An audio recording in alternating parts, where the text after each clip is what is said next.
Hyvää iltaa, tyypit.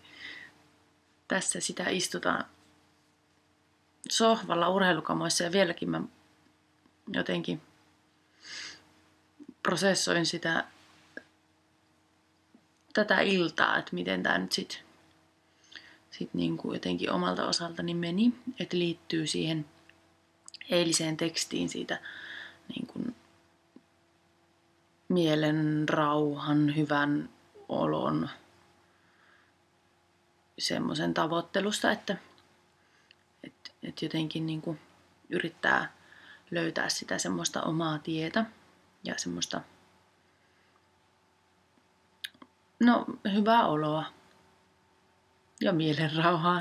Niin kuin yksinkertaisia sanoja, jotka sisältää paljon, joita ei oikeastaan jotenkin osaa selittää auki, mitä ne niin kuin itselle tarkoittaa, mutta jotenkin yritän tässä nyt sitten avata sitä ajatuksen kulkua. Mulla oli tosi kiva aamu tänään. Mä heräsin sillä sopivan aikaisin ja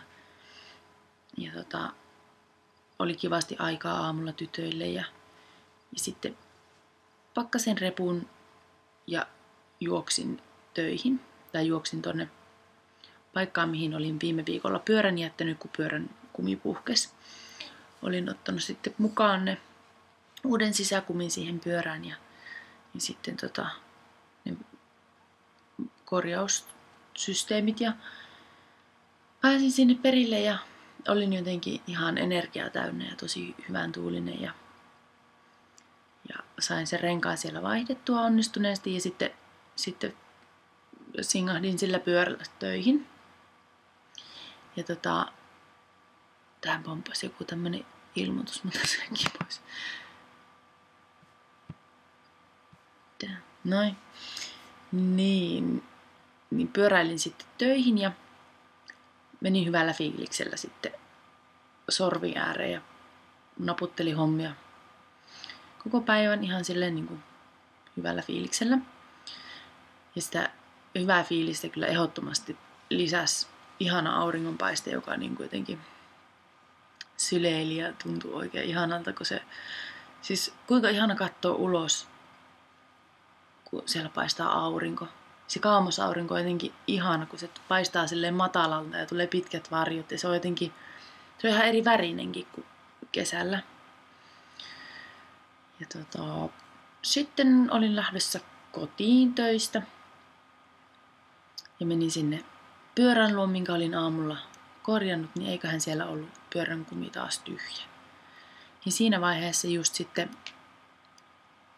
rupesin miettimään sitä omaa suhtautumista siihen vastoinkäymiseen, kun sitä on jotenkin, mä olin jotenkin tosi harmissaan ja kiukkunen ja turhautunut. Ja sitten samalla kuitenkin niin jotenkin yritin puhua itselleni järkeä, että tämä tilanne nyt vaan on näin ja mä en nyt sitä just tässä hetkessä saa muutettua miksikään. Että se vaan pitää jotenkin hyväksyä se asia ja sitten ratkoa se tilanne myöhemmin. Ja nyt pitää vaan päästä kotiin ja jollakin. Sitten ei auttanut muu kuin hypätä pussiin trikoissa ja yrittää siellä niinku vältellä muita ihmisiä haisevissa kamoissa. Mutta eipä se mitään. Yritin siinä matkana ja just vielä jotenkin prosessoida sitä kiukkua. Tää on mulle kyllä niinku selkeästi semmoinen asia, mitä mä en jotenkin hallitse. Ja sit kun tuntuu, että jos on vetänyt itse se aikataulujen puitteissa ja jotenkin niin, aikataulut ne on ne syyt sillä aikataulun kireydelle mikä tahansa, mutta siis se että on koko aika jotenkin semmoinen prässätty olo, niin pienikin vastoinkäyminen saattaa vähän niin kuin kaataa sen korttitalon ja tuntuu niin kuin jotenkin, että ne mittasuhteet häviää siitä asiasta, että se järki jotenkin katoaa päästä ja sitten sitä helposti alkaa jotenkin pingottua entisestään. Ja siitähän niin mitään hyötyy. Ei itselle eikä kenellekään muulle. Että siitä tulee vaan entistä huonompi fiilis. Ja sen vuoksi tässä niin kuin, mä oon yrittänyt tämän illan ajan jotenkin käsitellä sitä asiaa. Ja ylipäänsä sitten niin kuin, jotenkin tätä kaikkea, mitä mulla on täällä mun pääkopassa nyt meneillään. Niin jotenkin sitä niin kuin, just se kiireen tunne ja semmoinen niinku, että pitäisi mukaan tehdä niitä ratkaisuja heti tässä hetkessä. Tai kaikki pitäisi olla niinku saman tien valmista. Ja kun maailma ei ole valmista. Tai tavallaan on ja onkin. Mutta se, että kaikki on niin häilyvää tai semmoista, että et sä pysty asioihin vaikuttaa välttämättä. Asioita vaan tapahtuu ja se, mihin sä pystyt vaikuttaa, on sun oma asenne ja se miten sä niinku otat ne asiat vastaan. Ja mä haluaisin oppia sitä kyllä niin kuin lisää. Mulla on nyt ollut menossa se Aleksi Liitolavaaran mindfulness-kurssi, mikä on kyllä kauhean mielenkiintoinen ja pitäisikin katsoa nyt ne uusimmat videot, kun ei ole mukaan ollut aikaa sille riittävästi.